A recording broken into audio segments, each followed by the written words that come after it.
Hello and welcome to my Emulating Emily project.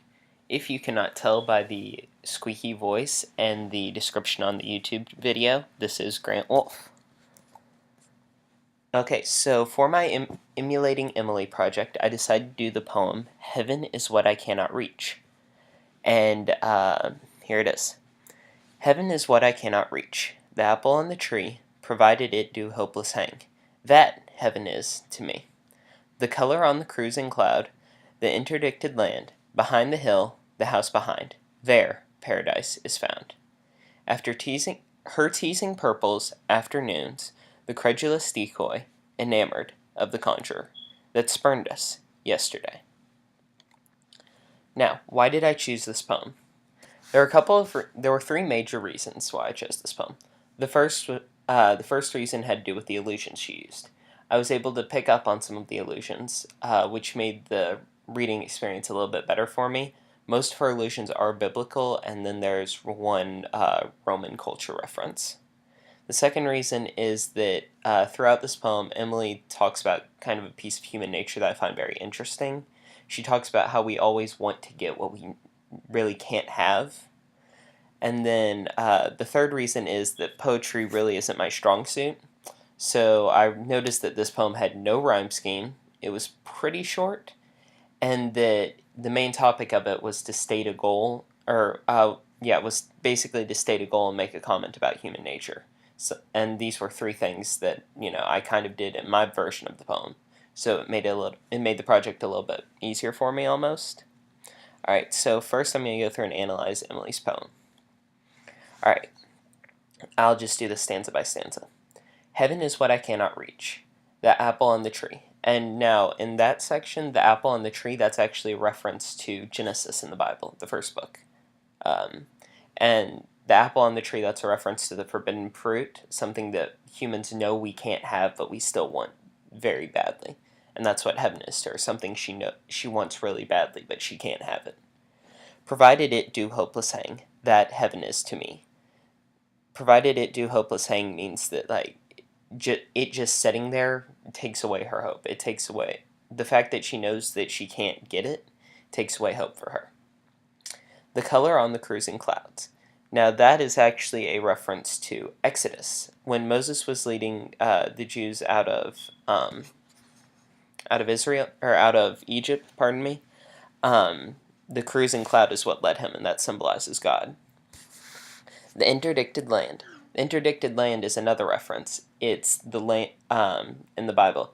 It's the land which is forbidden, and for the Jewish people, this would be the Promised Land. It's land that they can't get to at the time, and it was in the Bible. The Promised Land was actually forbidden for the first generation of people coming out of Egypt. So that's where that reference comes from.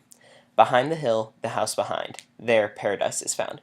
She's saying out of plain sight and somewhere that you can't see or go to initially, that's where you find happiness. So her goal, which she can't reach, that's where her happiness lies.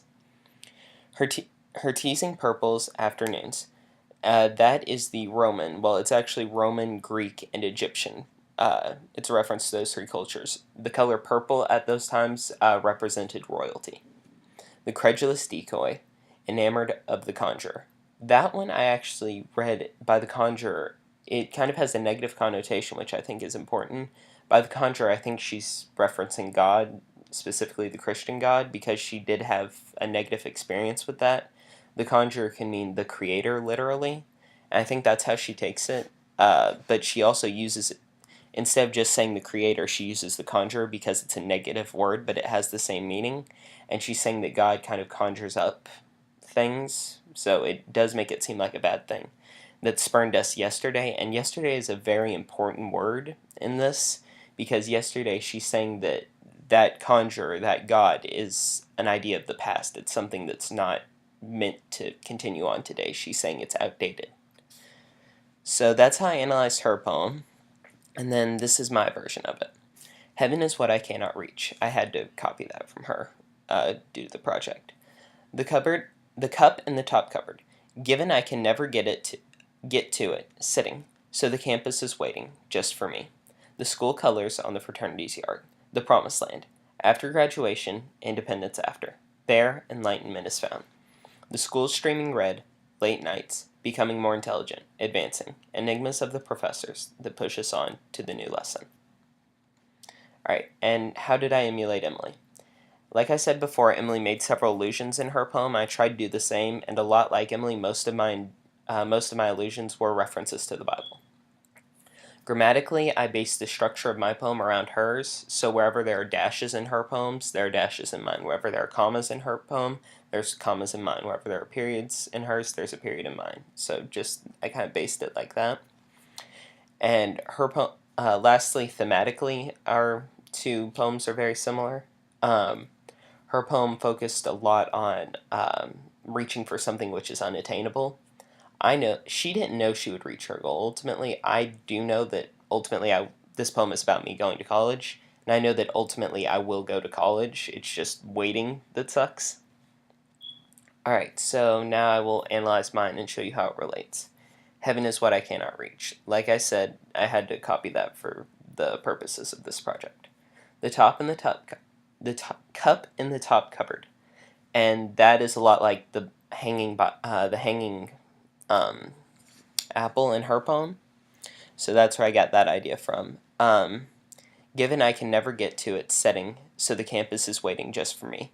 That last line in that stanza is kind of important because the campus is waiting. That's where I introduce my goal, I guess you could put it. The school colors on the fraternity's yard.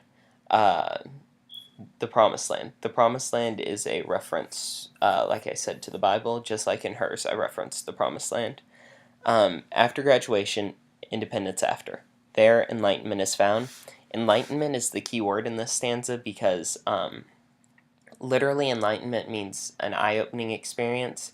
It's becoming more intelligent, and that's a lot about and that does have to do with college a lot.